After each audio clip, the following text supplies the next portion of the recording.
Bienvenidos a este nuevo vídeo. Va a ser un poquito diferente a los demás. Ves que estoy ubicada en otra parte de la casa. Y hoy quiero que hablemos de 3 términos que son súper importantes, que tengamos en cuenta, que veamos sus definiciones y en qué se diferencia el uno del otro y cómo ellos nos llevan a crear pues esta sociedad en la que estamos creciendo basada en la violencia. Vamos a hablar de la violencia, de la agresividad y del adultocentrismo. La violencia y la agresividad no son lo mismo. Entonces vamos a ver la definición de cada término y cómo uno es creado por el ser humano y el otro es innato. Pero ¿qué pasa? Que nosotros al crear esta violencia necesariamente vamos a utilizar esta agresividad. Entonces vamos a ver cómo uno arrastra al otro y en consecuencia esto nos lleva a ejercer ese adultocentrismo, que es otro término que vamos a hablar un poquito de él. Te voy a explicar de qué trata y cómo los adultos lo ejercemos sobre los niños durante su infancia, de modo que ya estamos programando esas mentes a esta construcción social de la violencia y luego nos quejamos de que vivimos en un mundo violento y todo lo que ves cuando sales a la puerta de tu casa es violencia. Así es que más vale que cierres la puerta y te quedes dentro, porque muchas veces da miedo salir a la calle. Quédate hasta el final del vídeo porque es importante que hablemos de todo esto para empezar a reprogramar esa mente y poder ver esa realidad que todos queremos ver. Comenzamos este vídeo.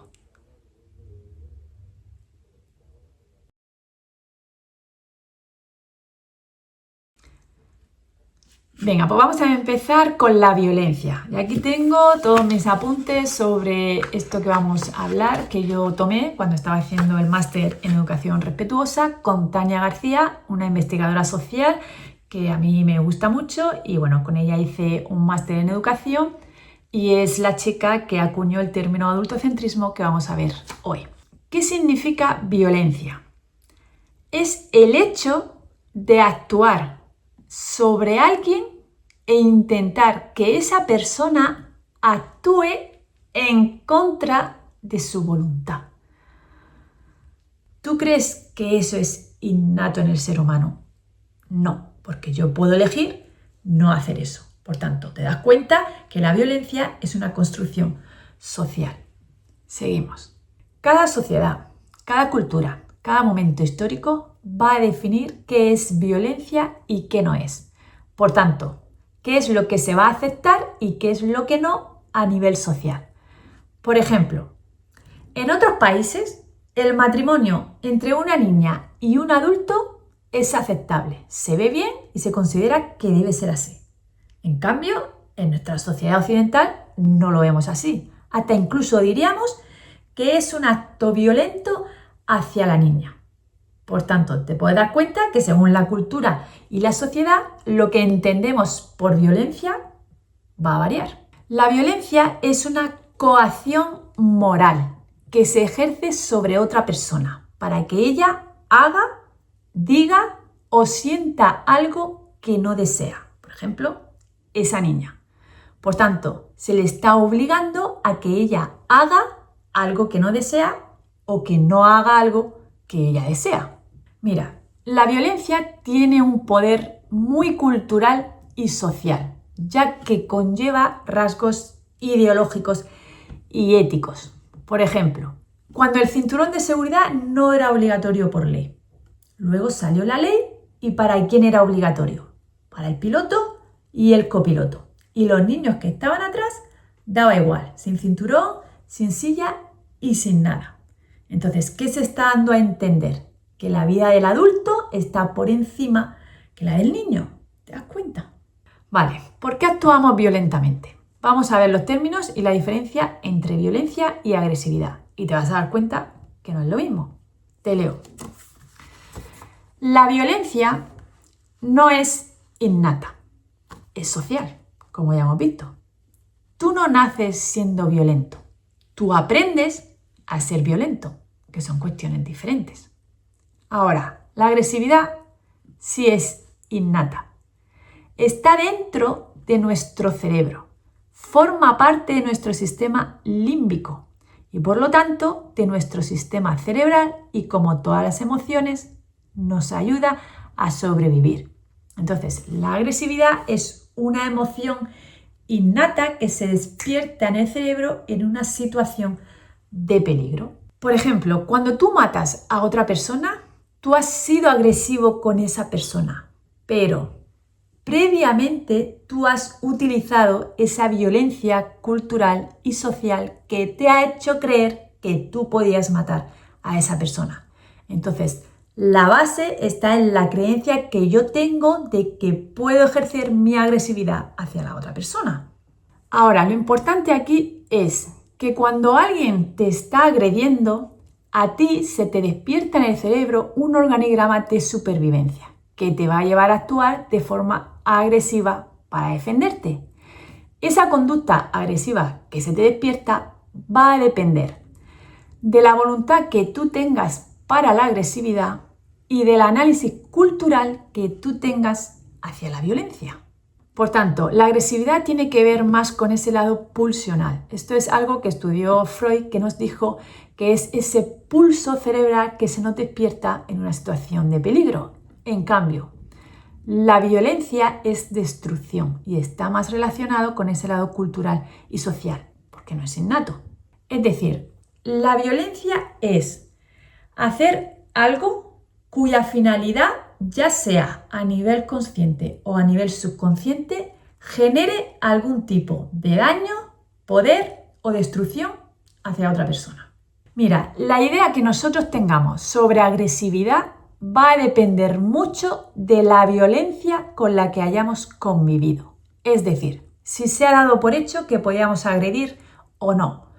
Pero no solo con nuestros hijos o con nuestro entorno, sino a nivel social y cultural. Y va a depender de la ética, de los estigmas y de los prejuicios sociales con los que nos hayan educado y con los que hayamos crecido.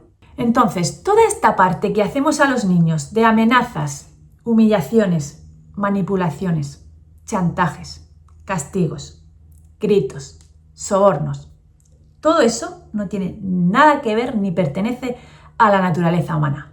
Claramente es producto de una construcción social.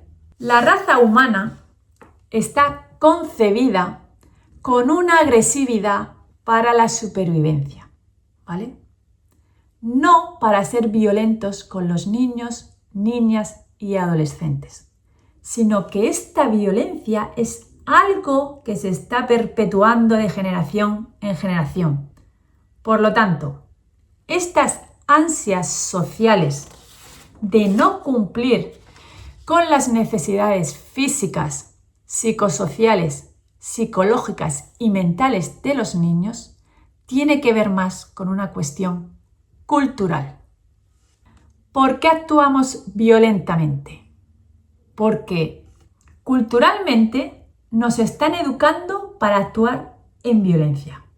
Sin embargo, socialmente creemos que estamos dando pasos agigantados hacia la no violencia. Y sin embargo, hay cada vez más tipos de microviolencias y las generaciones son antes violentas. Entonces, la violencia se va construyendo social, cultural, emocional y personalmente a través de las experiencias que tenemos. Por tanto, el conflicto es inherente al ser humano, pero la violencia que ejercemos no es inherente al ser humano. Cuando en una sociedad lo violento se da por válido, eso es como un virus que se propaga y no se puede parar porque acaba siendo cómplice del orden social. De hecho, tal y como está integrada la violencia en la sociedad, ya no la podemos erradicar. Se ha convertido en un instrumento social, en algo que se utiliza comúnmente para resolver conflictos, por lo que se ve más como una solución que como un conflicto. Por lo tanto, se ha convertido en un tipo de comunicación humana. Pues ya está. La violencia social son todas esas conductas de un individuo o un grupo social hacia uno o varios individuos a los que se les hace daño psíquico y físico.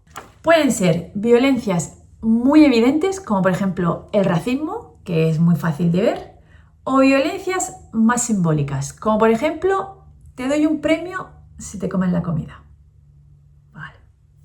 Si tú crees que la adolescencia es la edad del pavo, como se le llama, o que es horrible, tu mente está creando estrategias para ver qué hace para que todos estos no me calienten la cabeza. Esa violencia social es intencional, porque el agresor sabe que está teniendo un abuso de poder hacia la otra persona, ya sea a nivel físico, verbal o psicológico. Él es consciente de que está ejerciendo ese abuso hacia la otra persona, pero es que él cree realmente que tiene el poder, pero porque a nivel subconsciente ha adquirido una serie de creencias que tienen su origen en el trato que él recibió en su infancia y ahora lo que está haciendo es repitiendo ese patrón. Las causas son muy claras. La violencia social está ligada absolutamente con la repetición de patrones sociales, emocionales, educativos y familiares que hemos vivido y que por lo tanto repetimos de manera consciente e inconsciente. Cuestiones que nunca pensamos que fuéramos a realizar, eso yo lo decía. Yo cuando tenga hijos, yo no voy a ser como ha sido mi padre. Terminamos realizándolas porque son patrones que se quedan en nuestra cultura, nuestra ideología y nuestras creencias. Es algo que has adquirido y aprendido a lo largo de tu desarrollo como ser humano, tanto a nivel familiar como a nivel social y cultural. Entonces, yo en casa recibo un trato, voy a la escuela, recibo otro, voy a casa de los abuelos y recibo otro, voy al médico y recibo otro, voy a la iglesia y recibo otro, pongo la tele y recibo otro. Entonces, todos estos tratos más o menos son iguales. Entonces mi mente, ¿qué hace? Vale, pues normalizo que esta es la forma de relacionarme con las personas. Pues ya está, repito el patrón. Los niños y niñas reciben,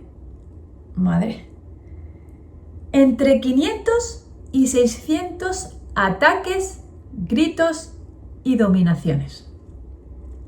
Cada 7 minutos en el mundo, un adolescente es asesinado en algún tipo de acto violento.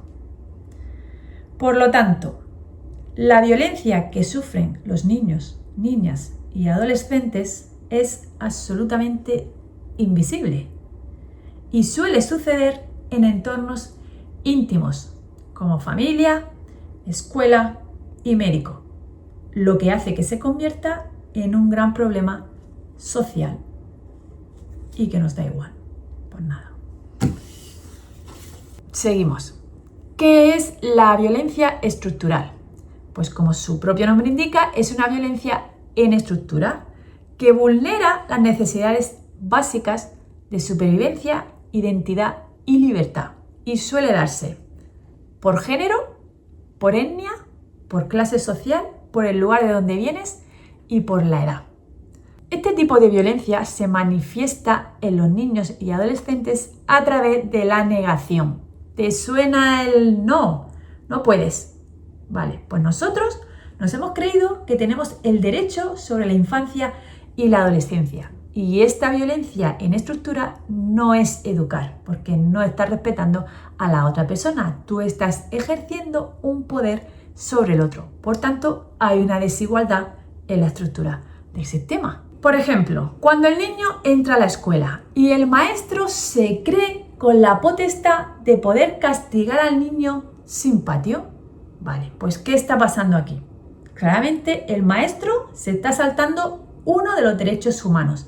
Si te vas al listado, uno de ellos es el derecho al descanso. Por ende, te estás saltando la ley. Entonces, claramente aquí se ve una violencia en estructura. Esto me pasó a mí con mi hija. La castigaron 5 minutos en el banco. Y yo fui a hablar con la maestra y le digo que qué es lo que hace. ¿Es que es una consecuencia? No. Primero, aquí tienes el listado de los derechos humanos y ves que aquí pone el derecho al descanso. Lo que estás haciendo es ilegal. Si tienes hijos y los castigan así, ya sabes que no lo pueden hacer. Segundo, eso no es una consecuencia, es un castigo. Así que vamos a ponerle a cada cosa su nombre, porque la consecuencia es algo natural, no es provocado por el adulto. Mi hija no está sentada de forma natural en el banco, es un castigo que tú le has puesto, ¿no? En contra de su voluntad. Entonces, no confundan los términos, ¿vale? ¿Tú le quieres llamar consecuencia? Llámalo como quieras, pero esto es un castigo con todas las letras. Y así se lo dije, tal como te lo estoy diciendo a ti. Llegamos al adultocentrismo. ¿Qué es esto? Esa violencia estructural que se ha normalizado en la infancia y adolescencia. Y ahora te voy a leer mis apuntes. ¿Qué dice? El enfoque adultocéntrico sitúa al adulto como el punto de referencia en la infancia y adolescencia. Es decir, deben ver en el adulto lo que tienen que ser y lo que tienen que hacer. Es como si el adulto fuera el sujeto activo en la sociedad. Vamos, que ya estoy yo aquí, que soy el adulto, que sé más que tú, entonces ya te voy a decir quién tienes que ser, qué tienes que hacer, cómo tienes que pensar y ya está. Apréndete ese programa y luego lo repites cuando seas adulto. El adultocentrismo implica una condición de superioridad, simplemente por el hecho de tener un rol diferente o una edad diferente. Bueno, no se trata de ir en contra de los adultos, sino de desbancar el trato adulto superior hacia la infancia y adolescencia. ¿Vale? El adultocentrismo es el que nos hace tener miedo a la hora de educar, porque creemos que estamos siendo permisivos en esa educación. Seguro que lo has pensado. Es que no puedo dejar que el niño haga lo que le dé la gana. Vale, no puedo. El mero hecho de pensar en la permisividad es que tú estás permitiendo algo. Y por ende, tú ya estás creyéndote con una serie de nominaciones hacia los niños y adolescentes. ¿Te das cuenta? Tú eres su guía, su acompañante, la persona que tiene la responsabilidad de que realmente tengan las necesidades cubiertas, pero no solo las básicas, como la higiene y la educación, sino sobre todo la educación mental, la identidad y su libertad, sin dañarse a sí mismos y sin dañar a otros, porque ellos no pueden aprender a no dañar si nosotros les dañamos. Ellos aprenden por imitación, entonces seamos un modelo.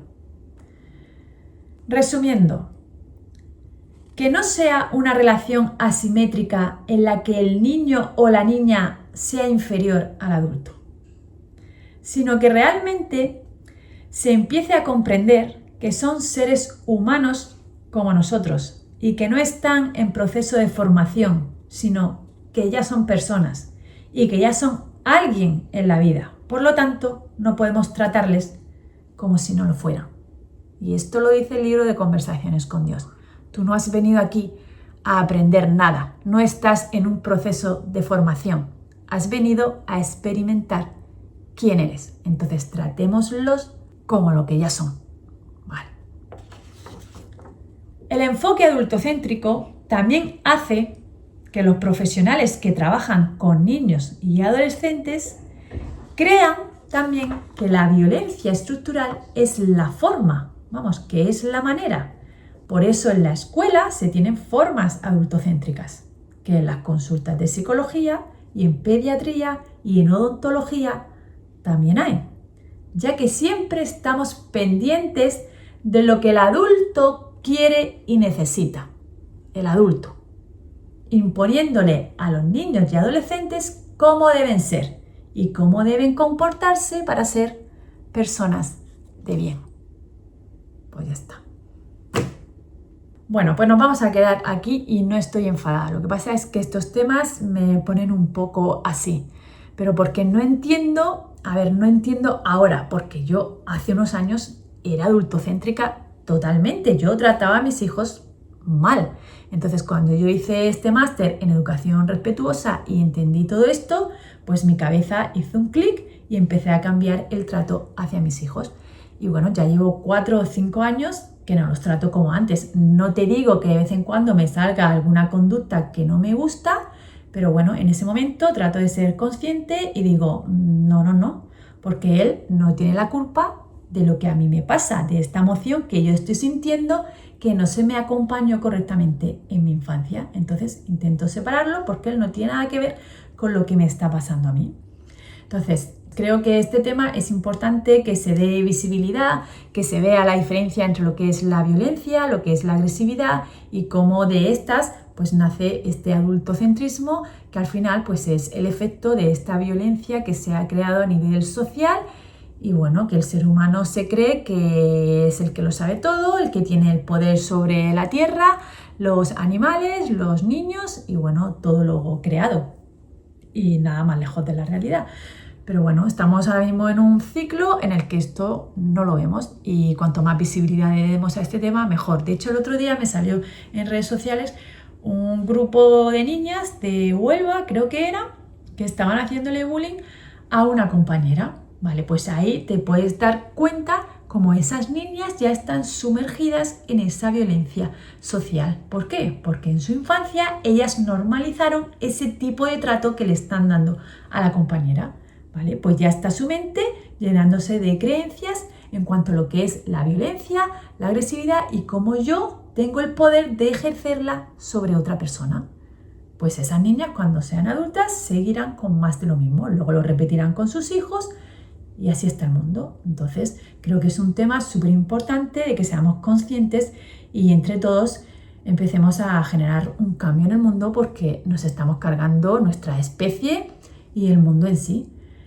Y bueno, por eso te digo que es importante que difundamos este vídeo para que entre todos podamos ser un poquito de luz dentro de esas niñas o de esas personas que actúan violentamente, porque si actúan así es porque sienten dolor y rabia dentro de ellas y necesitan expresarlo hacia afuera, aunque eso repercuta en otras personas. Por eso te digo que es importante que difundamos este tipo de vídeos y hagamos una conciencia colectiva de que nosotros somos amor y tenemos que estar alineados con lo que somos. Pero claro, yo entiendo que si vengo con una serie de heridas en la infancia, pues necesito expresarlas. Por eso es importante que empecemos a tratar correctamente a la infancia y adolescencia y que nosotros somos meros guías y acompañantes en su camino de vida. No hemos venido a imponerles nada porque yo no tengo ningún derecho sobre ese niño o sobre esa niña porque sea mi hijo. Esto quiero que quede bastante claro. Son personas libres